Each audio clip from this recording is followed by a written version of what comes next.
Supreme Court let stand Sandy Hook family's $1.4 billion defamation judgment against Alex Jones by Zach Schoenfeld.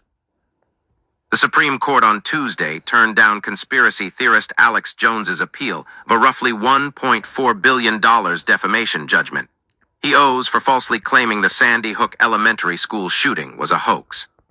The brief order ends Jones's bid to stave off the staggering sum, which has plunged him into bankruptcy and could force him to give up airing his Infowars show.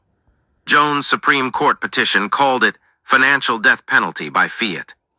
He said his statements were lifted out of context, and the judge did not give enough weight to his First Amendment arguments. Alex Jones is a media defendant entitled to all First Amendment freedom of the press protections, the petition reads. The justices did not appear to give it much consideration, as they did not request the families respond to Jones' petition. The Supreme Court properly rejected Jones's latest desperate attempt to avoid accountability for the harm he has caused. We look forward to enforcing the jury's historic verdict and making Jones and Infowars pay for what they have done, Chris Madej, an attorney representing the families, said in a statement. It keeps intact one of the largest defamation judgments in U.S. history, though it is unclear how much the families will recover of the roughly $1.4 billion award. Jones remains in bankruptcy, and the families have moved in recent weeks to sell assets owned by his company, Free Speech Systems.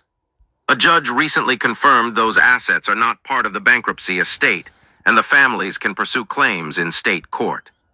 The families have recently convinced a Texas state judge to appoint a receiver, though Jones is appealing the order. He has warned that Infowars could be sold off to The Onion, a satirical news site. Last year, The Onion entered the winning bid in an auction to take control of Infowars until it was blocked by the bankruptcy judge. The plaintiffs here are on the opposite side of the ideological spectrum and do not want money for their judgment, Jones' lawyers wrote to the justices. Their initial motivations were to get Jones's message off the air. But after entry of the devastating, record-breaking $1,436,650,000 judgment, that motivation morphed to something more sinister.